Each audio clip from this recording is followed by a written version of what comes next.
Por que a verticalização é tão controversa, né? A gente já tem vários estudos da importância do adensamento para cidades, da economia que traz para a cidade, né?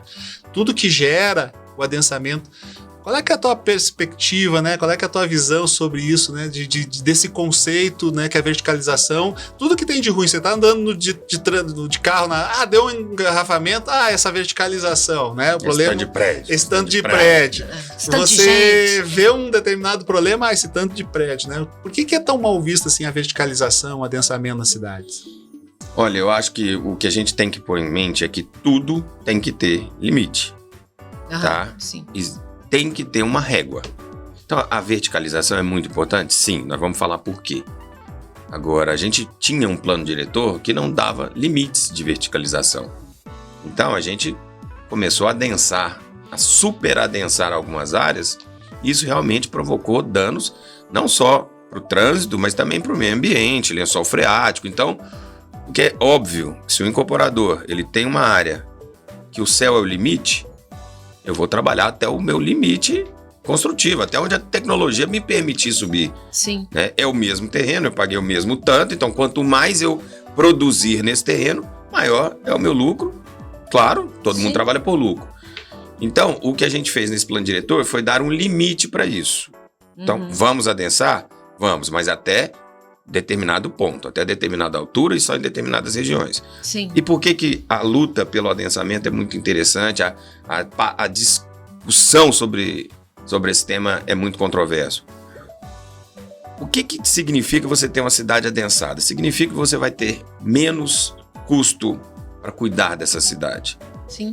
Né? Porque você imagina nessa mesa aqui, se a gente coloca 10 tartarugas, você tá olhando uma ali, opa, aquela vai cair. Uma hora uma vai cair. Agora, quando você empilha 10 tartarugas, sim, acabou. Você não tem esforço nenhum, é muito mais prático, né? Então, esse é o primeiro ponto. O ponto que pro município é muito mais viável financeiramente cuidar de uma cidade centralizada, onde as pessoas estão próximas umas das outras. Você potencializa, né, os recursos. Exatamente, eu não preciso... Tanto humanos quanto financeiros. Né? Infraestrutura. Você vai colocar mais 2.000 pessoas em Goiânia. Pô, você vai fazer um bairro lá depois do Orlando de Moraes 7 e tem que criar uma linha de ônibus para chegar lá e tem que levar infraestrutura urbana para lá, não só energia, água, esgoto, asfalto. Se eu tenho aqui uma área perfeitamente passível disso, perto dos eixos de transporte, é muito mais viável, porque aqui eu já tenho hospital, aqui eu já tenho creche, aqui eu já tenho policiamento. Já tem escola. Já tenho escola. Então, isso é muito interessante do ponto de vista econômico do município. Né? Da gestão, então, nem se fala, justamente por essa questão da proximidade. E a gente tem que lembrar também que pessoas geram segurança. Sim. Né? Quando você tem muita gente junto, é mais seguro. Esses tempos atrás, eu estava passando com a minha filha, inclusive, no Jardim Botânico. Tem um lago lindo. Tem. E ela, papai, vamos descer para tirar uma foto? Eu falei, nem pensar. Eram 5 horas da tarde, um breu absoluto. Não fecha o vidro, vambora. Ninguém zero na pessoa, rua, zero, né? zero. Então, assim... E aí, no mesmo trajeto, até chegar na escola dela, a gente passou no Vaca Brava. Lotado de gente, lotado de criança brincando, gente fazendo caminhada, alunos quebrando ovo na cabeça porque passou no vestibular. Era uma festa. Uma pujança, exato, né? É vivo, né? Por quê? Tem gente. Tá claro que é o adensamento. Né? E aí, quando você faz isso, você faz uma mistura social, você traz ali culturas diferentes, é uma democracia urbana, né? E outra coisa, né? Você potencializa a própria economia. Né? Sem dúvida alguma. Você gera, né, o que a gente chama hoje, né, em planejamento urbano das centralidades, que traz essa vida, né? Então você tem ali, você pode atravessar a rua aí naquela galeria. Anota aí pra gente falar da fachada ativa, hein? Importantíssimo, fachada ativa, um ganho que a gente teve nesse plano diretor. Que inclusive, né, a fachada ativa, ela traz a segurança, né? E mais do que trazer a segurança, eu acho, é trazer a sensação de segurança. Exatamente. As pessoas têm que se sentir seguras, né? Você sai na rua com um monte de gente, você sai tranquila. Justamente. Né? Esse é um outro fator. Porque também. A pessoa pode dizer assim, não, mas você pode ir ali no Jardim Botânico ali caminhar porque tem segurança. né? Mas você não se sente seguro. É a mesma coisa que eu tenho amigos cariocas que eu digo, rapaz, eu tenho medo de andar aí. Não, o Rio de Janeiro é tranquilo. Claro, para eles estão todo dia lá, né? Estão acostumados com isso, mas a nossa sensação e as informações que chegam, né? E aí você colocou bem, quando a gente tem mais gente andando e tal, a gente começa a sentir essa sensação. Exatamente. Você falou do Rio de Janeiro, eu tive esse final de semana no Rio com minha filha. E ela toda preocupada. Nossa, papai, será que eu levo um celular antigo? Será que eu falei, filha, vamos sentindo e a gente vai vendo. E ficamos em Ipanema. Muita gente. Muita loja. A rua lotada de gente passando com cachorro, senhoras idosas com a cuidadora. E a sensação, ela olhou e falou, papai, né? Por que falam tudo isso do Rio? Eu falei, pois é, filha.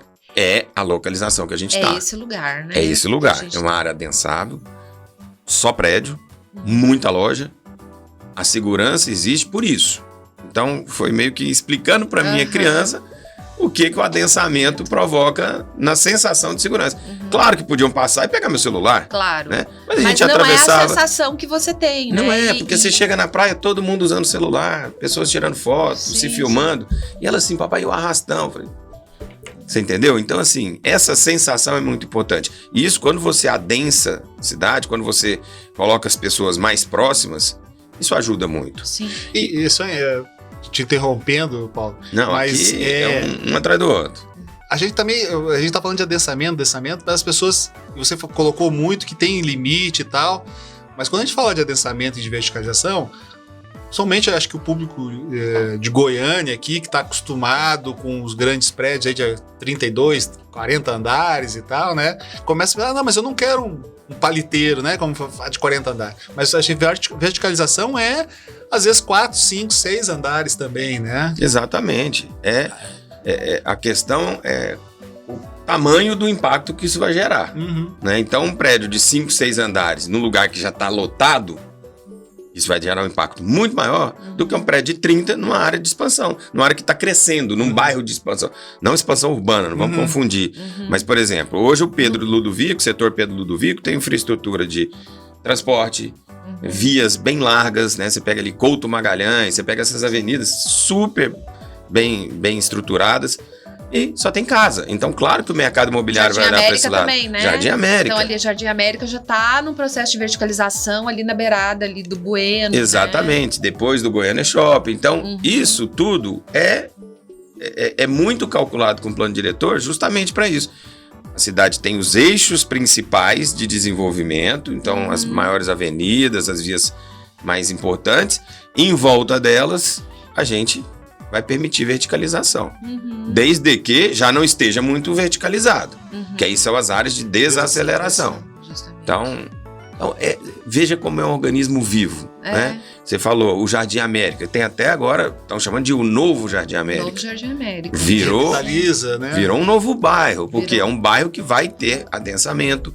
E o que acontece quando você leva um adensamento para uma área que só tem casa? Você vai levar comércio. Opa, para lá, eu vou abrir meu café lá também. Sim. Vai ter mais gente. E aí, a pessoa que tem um mercadinho falou, vou aumentar meu mercado. Aumentar o meu mercado. E quando você vê, a economia inteira do bairro transformou, é geração de emprego. Então aquele cara que tinha uma lojinha, ele vai começar a botar o filho para ajudar, para poder ampliar a loja e vai contratar mais gente, porque ele vai precisar de mais funcionário. Uma coisa também que o Selomar fala sobre a questão econômica e geração de empregos, né? Que todos os condomínios verticais, né? Esses empreendimentos verticais, eles são uma empresa, né? E que gera ali 6, 7, dependendo do tamanho, 10, 12 empregos diretos, né? É muito maior que às vezes um pequeno negócio. Claro, não podia nem chamar síndico, tinha que ser seúndico, coisa assim. Alguma coisa CEO assim, né? Síndico. Porque hoje você também tem serviços agregados no condomínio, que você gera lá o trabalho pro personal training, que vai na academia, pro cara que vai limpar a piscina, pro que vai dar manutenção, o que anda com o cachorro, né? Trainer pet, então, coach assim, pet. né? Se a gente pensar do ponto de vista econômico, porque é o que chama muito mais atenção do que talvez esses outros benefícios que a gente tenha comentado aqui, né? Se a gente olhar do ponto de vista econômico, isso gera uma questão econômica relevante. Muito relevante. Para a cidade como um todo. Exatamente. Né? E aí, quando você falou em centralidade naquele momento, a gente está falando justamente disso. Uhum. Né? O novo Jardim América é uma nova centralidade, que aí a gente falou de segurança, Sim. falamos de economia para o município gerir aquilo, Sim. falamos da economia para a cidade enquanto movimento do comércio, de geração de empregos, e tem o fator social. Sim. Que é muito importante que a gente saiba e que a gente fale, bate nessa tecla. O pessoal que é contra o adensamento, geralmente, mora bem. Ele mora em bairros bons, que ele escolheu morar lá. Né? Então eu moro num prédio legal. Uma boa segurança. E não quero saber de adensamento, não. Tá bom demais isso aqui. É Não também vem trazer mais gente pra cá, não. É.